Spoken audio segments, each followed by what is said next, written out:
उनको भूल नहीं सकते। बड़े बड़े नेता हमारे यहाँ हुए, परसाम मैराना जी, खेतन राठौड़ जी, राम सिंह जी, नरपतराम बरवड़ जी, मान जी देवड़ा जी, रंजीत सिंह जी, कोई कमी नहीं रखी। यहाँ के मारवाड़ के नेताओं ने राजस्थान भर की सेवा करी है, विभिन्न पदों पर रह करके। उस धरती से मुझे अवसर मिला कि मैं एमपी बना। उस वक्त में जोधपुर क्या था, आज क्या है। आज हमारा सौभाग्य है, सारी वो संस्थाएं जो प्रीमियर संस्थाएं कहलाती है देश के अंदर, मेरी याद है एकमात्र शहर जोधपुर होगा जहाँ पर तमाम संस्थाएं आ चुकी है, चाहे एम्स हो, चाहे IIT हो, चाहे लॉ यूनिवर्सिटी हो, चाहे आयुर्वेद यूनिवर्सिटी हो, निफ्ट हो, FDDI हो, सारी संस्थाएं, साइंस सिटी हो, और कोई कमी नहीं रखी विकास के अंदर। जोधपुर आज बदल रहा है, राजस्थान बदल रहा है, जोधपुर नहीं बदल रहा है, राजस्थान बदल रहा है। कोई ज़माने में राजस्थान का मतलब रेगिस्तान के इलाके हैं, अकाल सूखे पड़ते रहते हैं, पिछड़ा हुआ राजस्थान है। आज राजस्थान बदल रहा है, बल्कि आप सबके आशीर्वाद से। मुझे सीखने का मौका किसने दिया? आपने दिया, जोधपुर ने दिया। मेरी कर्मभूमि जोधपुर रही। गांव गांव में, ढाणियों में जहाँ अकाल पड़ते थे, सूखे पड़ते थे, बचपन से ही मैं जाने का मुझे शौक था। तो आज जो कुछ मैंने कलम चलाई राजस्थान भर के प्रदेशवासियों के लिए,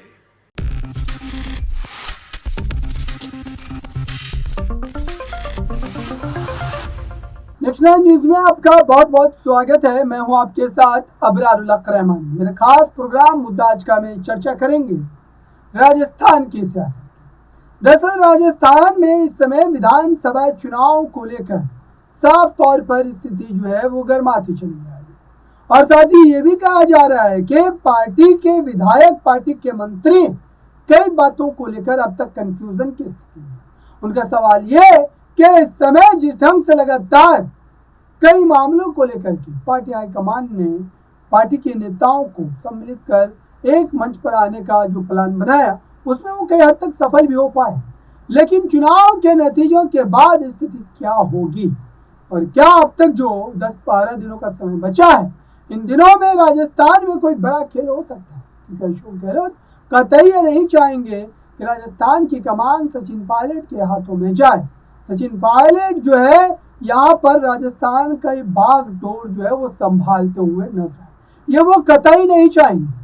और इस समय अगर देखा जाए तो सचिन पायलट की खामोशी भी कई बातों को यहाँ पर जो है बढ़ाती हुई नजर आ सकती है, क्योंकि अब तक अगर देखा जाए तो वो मुद्दों को लेकर के भले ही अपनी बातों को रख रहे हैं, लेकिन जब उनसे उन 3 मांगों को लेकर के चर्चा की जाती है तो वो खामोश हो जाते हैं, कुछ नहीं कहते हैं उस पर। आइए इस पूरे मामले से जुड़ा एक रिपोर्ट दिखाते हैं। खड़गे साहब का बहुत आभारी हूँ। खड़गे साहब बहुत ही सीनियर मोस्ट नेता है कांग्रेस के। मेरे ख्याल से आज के वक्त में सबसे सीनियर नेता कांग्रेस में कोई है, उनका नाम मल्लिकार्जुन खड़गे साहब है। अभी हम बात कर रहे थे, जब मैं NSU में था 74 के अंदर, तब खड़गे साहब ने शिक्षा मंत्री के रूप में कर्नाटक में काम किया। शिक्षा मंत्री के रूप में 74 में, 50 साल पहले। तो आप सोच सकते हो कि कितने सीनियर मोस्ट 11 बार बने होंगे, लगभग पार्लियामेंट मेंबर बने होंगे, MLA रहे होंगे, और लंबा राजनीतिक जीवन जिया इन्होंने। ये गरीब परिवार से, मुख्य बात ये है, गरीब परिवार से, झोपड़ी से उठ करके जो परिवार बाहर निकला, उन्होंने आज जो सबसे सम्मानित पद है देश का कांग्रेस के लिए, अखिल भारतीय कांग्रेस कमेटी अध्यक्ष, उस पद पर आप पहुंचे हैं। तो मेरे पास शब्द नहीं, किन शब्दों में उनको बधाई दूं, उनको आभार प्रकट करूं। उन्होंने स्वीकार किया और मार्गदर्शन दिया। खड़गे साहब के अध्यक्ष बनने के बाद में महागठबंधन बना है इंडिया नाम से, चुनाव जीते हैं हिमाचल के अंदर भी, कर्नाटक के अंदर भी, बारी राजस्थान, मध्य प्रदेश, छत्तीसगढ़ की, मिजोरम की, तेलंगाना की है।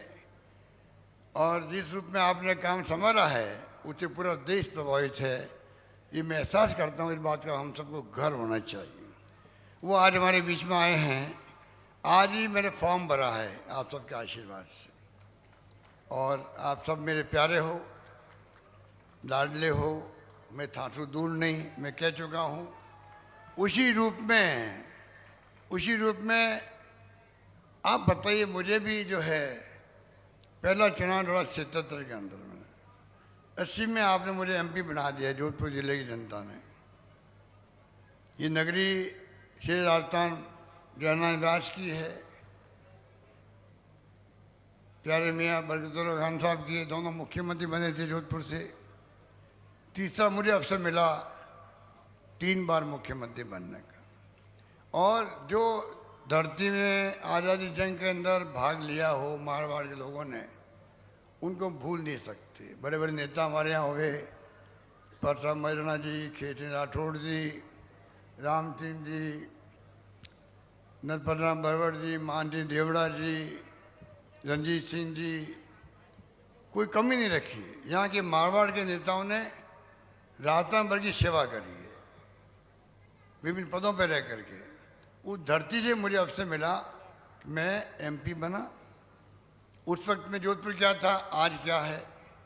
आज हमारा सौभाग्य है, सारी वो संस्थाएं जो प्रीमियर संस्था कहलाती है देश के अंदर, मेरी याद है एकमात्र शहर जोधपुर होगा जहाँ पर तमाम संस्थाएं आ चुकी है। चाहे एम्स हो, चाहे IIT हो, चाहे लॉ यूनिवर्सिटी हो, चाहे आयुर्वेद यूनिवर्सिटी हो, निफ्ट हो, FDDI हो, सारी संस्थाएं, साइंस सिटी हो, और कोई कमी नहीं रखी विकास के अंदर। जोधपुर आज बदल रहा है, राजस्थान बदल रहा है, जोधपुर नहीं बदल रहा है, राजस्थान बदल रहा है। कोई ज़माने में राजस्थान का मतलब रेगिस्तान के इलाके हैं, अकाल सूखे पड़ते रहते हैं, पिछड़ा हुआ राजस्थान है। आज राजस्थान बदल रहा है, बल्कि आप सबके आशीर्वाद से। मुझे सीखने का मौका किसने दिया? आपने दिया, जोधपुर ने दिया। मेरी कर्मभूमि जोधपुर रही। गांव-गांव में, ढाणियों में जहाँ अकाल पड़ते थे, सूखे पड़ते थे, बचपन से ही मैं जाने का मुझे शौक़ था। तो आज जो कुछ मैंने कलम चलाई राजस्थान भर के प्रदेशवासियों के लिए, उसका श्रेय आपको जाता है। आज जो अगर तारीफ होती है हमारी स्कीमों की, अभी हमारे अध्यक्ष जी तारीफ कर रहे थे, दुतासा जी, तो अनुभव कहाँ का है? अनुभव जोधपुर की धरती का है, जोधपुर के पानी का है, जोधपुर के लोगों का है। ये अनुभव ने मुझे सिखाया किस प्रकार से काम करना, वो मैं कभी भूल नहीं सकता। अकाल सूखे पड़ते थे, हम जाते थे। पीने का पानी के संकट जोधपुर के अंदर, ट्रेन से पानी लाया करता था, ट्रेन गाड़ी से पानी आता था। एमरजेंसी योजनाएं बनाई गई थी उस जमाने के अंदर। नई पीढ़ी को नहीं मालूम है क्या क्या तकलीफ होती थी यहाँ पर, वो सब जमाना था। राजीव गांधी आज नहीं रहे दुनिया में, आज Indira Gandhi canal, Rajiv Gandhi lift canal आ गई, आराम हो गया। ट्रेनें 2 चलती थी, दिल्ली मेल और आगरा फोर्ट, धीमी गति से। आज ब्रॉडगेज आ गया, कितनी ट्रेनें चलती किसी को नहीं मालूम। ट्रेन बदलनी नहीं पड़ती अहमदाबाद में और दिल्ली के अंदर। हवाई जहाज के पता ही नहीं थे, हवाई जहाज में चलने लगे, एयरपोर्ट बन गए। जो काम जोधपुर में हुआ है, मैं समझता हूँ आप शान से कह सकते हैं कि आपके आशीर्वाद से विकास में कोई कमी नहीं रखी हम लोगों ने। अब भी कई काम चल रहे हैं जोधपुर के अंदर, आप देख रहे हैं। इसलिए मैं कहना चाहूँगा पानी की समस्या बहुत कम शहर होंगे राजस्थान में जब पीने के पानी की समस्या नहीं, जिसमें जोधपुर भी होगा। गाँव तक हम पानी भेज रहे इंदिरा गांधी कैनाल का। तो मैं खाली इस मौके पर, क्योंकि भाषण सुनना आपको खड़गे साहब का, हम तो जहाँ जहाँ मीटिंग में जा रहे हैं, आजकल तो लाइव होता है टीवी के अंदर, तो मेरी बातें आप सुनते हो, सुनते रहे हो, आगे सुनते रहोगे। चुनाव तक लगातार मीटिंग होगी। पर मुझे गर्व है कि जोधपुर में आज खड़गे साहब पधारे हैं। और इतना आप सबको मालूम है कि हमने जो राहुल गांधी आए थे भारत जोड़ो यात्रा में, 4 बातें कही थी। महंगाई, बेरोजगारी, प्यार मोहब्बत भाईचारा सभी जाति धर्म के बीच में, अमीर बीच के बीच में खाई नहीं होनी चाहिए। चारों बातें प्यारी है खड़गे साहब को भी। ये चाहते हैं, इन जिंदगी के अनुभव हैं कि देश में प्यार मोहब्बत रहेगा तब देश एक रहेगा, अखंड रहेगा, जिसके लिए इंदिरा गांधी ने जान दे दी, राजीव गांधी शहीद हो गए। कोई कम बात नहीं है। आज जो ये बोलते हैं हमारे दिल्ली के नेता मोदी जी वगैरह, टारगेट करते उस फैमिली को, परिवार को, जिस परिवार ने जान दे दी, कुर्बानी कर दी, पर देश को एक रखा, अखंड रखा, खालिस्तान नहीं बनने दिया और पाकिस्तान दो टुकड़े कर दिए, बांग्लादेश बना दिया। आज क्या बोलते हैं, इनको शर्म भी आनी चाहिए, किस रूप में बोलते हैं भाषा, कांग्रेस मुक्त भारतीय बात करते हैं। तो आपने देखा दर्शकों, क्या राजस्थान में कांग्रेस पार्टी की स्थिति सुधर चुकी है? क्या आने वाले समय में विधानसभा चुनाव में अशोक गहलोत के नेतृत्व में सरकार बनती नजर आएगी? और अगर सरकार उनकी बनती है तो क्या सचिन पायलट उसी तरीके से पार्टी से मिलकर काम करेंगे, या फिर कांग्रेस पार्टी को फिर से एक बार मुशक्कतों का सामना करना पड़ सकता है, जिसकी संभावनाएं पूरी तरीके से बनती हुई नजर आ रही है? फिलहाल देखते हैं कि विधानसभा चुनाव से पहले या नतीजों के बाद क्या स्थिति पैदा होती है राजस्थान की सियासत में। इस खास रिपोर्ट में बस इतना ही। जुड़े रहिए बड़ी खबरों के लिए नेशनल न्यूज के साथ।